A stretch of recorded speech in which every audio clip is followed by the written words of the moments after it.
जय श्री कृष्णा। राधे राधे। स्वागत है आपका आपके अपने चैनल द रिलीजियस लाइफ में। कान्हा जी की कृपा आप पर और आपके परिवार पर हमेशा बनी रहे। दोस्तों, आज के वीडियो में हम बात करने वाले हैं कार्तिक पूर्णिमा अर्थात देव दीपावली के बारे में। देव दीपावली पर दीपदान करना क्यों आवश्यक है, हमें क्यों दीपदान करना चाहिए और इसका हमें क्या पुण्य मिलता है, इसके बारे में हम आज के वीडियो में जानेंगे। तो यदि आप इस प्रकार के वीडियो देखना पसंद करते हैं तो आप हमारे चैनल को सब्सक्राइब कर सकते हैं। आज का वीडियो यदि अच्छा लगे तो वीडियो को लाइक भी कर सकते हैं और अपने दोस्तों और रिश्तेदारों में शेयर भी कर सकते हैं। आज के वीडियो में हम देव दीपावली के बारे में जानेंगे और साथ ही सुनेंगे एक प्रचलित कथा, जिससे कि हम ये जानेंगे कि देव दीपावली पर दीपदान हमें क्यों करना चाहिए, क्यों आवश्यक होता है देव दीपावली पर दीपदान करना। तो कार्तिक की पूर्णिमा को देव दीपावली मनाई जाती है। इस दिन हमें दीपदान करना चाहिए, गौ को चारा खिलाना चाहिए, गौदान करना चाहिए। जितना भी हो सके हमें दान करना चाहिए। पवित्र नदियों में स्नान करके भगवान विष्णु का पूजन करना चाहिए, विष्णु भगवान के मंत्रों का जाप करना चाहिए। देव दीपावली के दिन ही भगवान शिव ने त्रिपुर नाम के राक्षस का वध किया था, तो त्रिपुरारी पूर्णिमा भी इसको कहते हैं।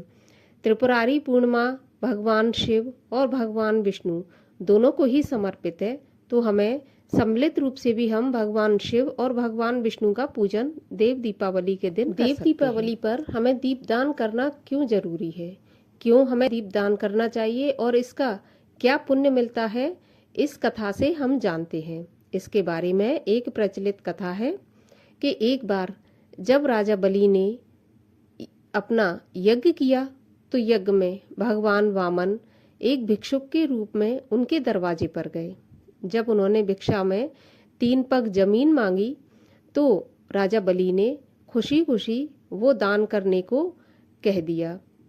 तब भगवान वामन ने अपने 2 पग में पूरा ब्रह्मांड नाप लिया। तीसरे पग के लिए जब राजा बलि ने स्वयं को आगे कर दिया, तब भगवान राजा बलि से प्रसन्न हो गए और कहा कि मांगो, तुम क्या मांगना चाहते हो। तब राजा बलि ने कहा कि प्रभु, आप पहले मुझे वचन दीजिए कि जो मैं मांगूंगा वो आप मुझे देंगे। भगवान से ऐसा वचन हराकर राजा बलि ने मांगा कि भगवान, धनतेरस, नरक चतुर्दशी और दीपावली, इन 3 दिनों में मृत्युलोक पर, पृथ्वी लोक पर जो भी दान पुण्य दीपदान किया जाएगा उसका पूरा पुण्य मुझे प्राप्त हो जाए। ऐसा वरदान राजा बलि ने भगवान वामन से मांगा और उन्होंने तथास्तु कह दिया। वामन ने राजा बलि को ऐसा वरदान दे दिया। अब जब राजा बलि को ऐसा वरदान मिल गया तो पृथ्वी लोक पर जो 3 दिन में पुण्य हुए थे और 3 दिन में जो भी दान हुआ था उससे राजा बलि बहुत बलवान हो गया था और उसने भगवान विष्णु को अपना पहरेदार बनाकर रखा।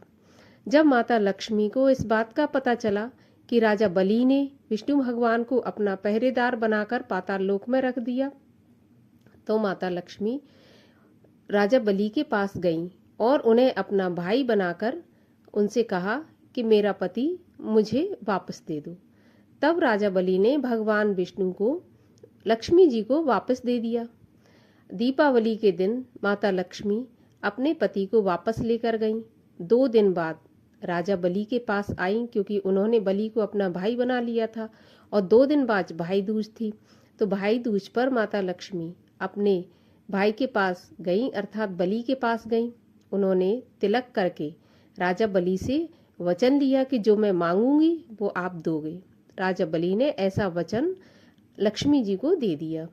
जब माता लक्ष्मी ने कहा कि जो 3 दिन तुमने पृथ्वी लोक पर पुण्य जो होता है उसका फल लिया था वो मुझे वापस दे दो।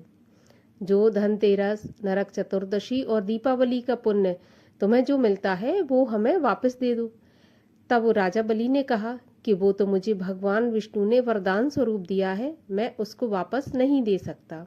लेकिन यदि इसका पुण्य 3 दिन का पुण्य पृथ्वी लोक के वासी चाहते हैं तो कार्तिक पूर्णिमा के दिन जो भी दीपदान करेगा उसको कार्तिक पूर्णिमा के दिन का फल तो मिलेगा, साथ में इन तीनों दिनों जो भी पुण्य किए होंगे उसका फल भी प्राप्त हो जाएगा। इस प्रकार का वचन माता लक्ष्मी को बलि के द्वारा दिया गया। इससे सभी देवलोक में खुशियां मनने लगी और दीपावली उस दिन मनाई गई, दिए जलाए गए। तभी से देव दीपावली मनाई जाने लगी।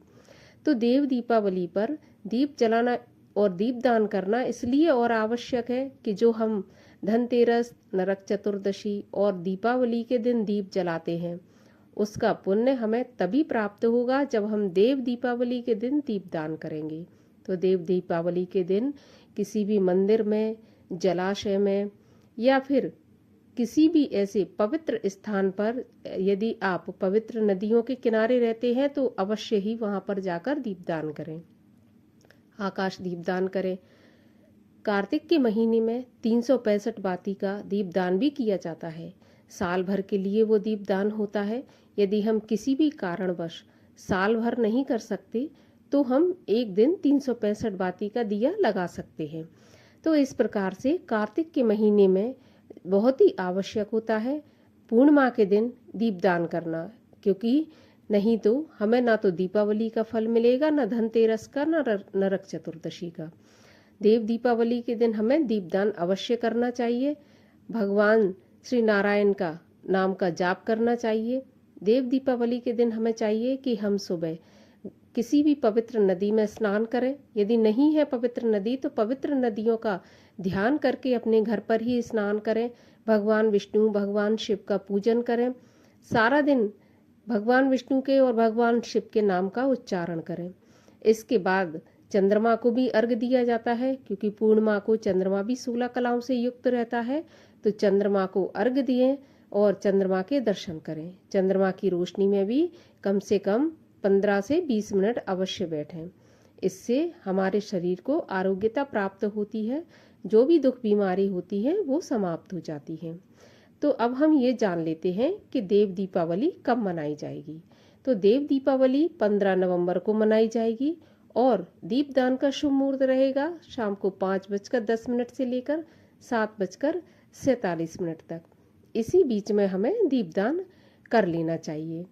अब हम चंद्रोदय का समय भी जान लेते हैं। तो चंद्रोदय का समय रहेगा शाम को 4:05 पर। तो चंद्रमा को भी अर्घ अवश्य देना चाहिए। तो उम्मीद करती हूँ कि वीडियो आपको पसंद आएगा। यदि आपको अच्छा लगा हो तो लाइक अवश्य कीजिए, चैनल को सब्सक्राइब कर लीजिए। मिलती हूँ आपसे अगले वीडियो में, तब तक के लिए हरे कृष्ण।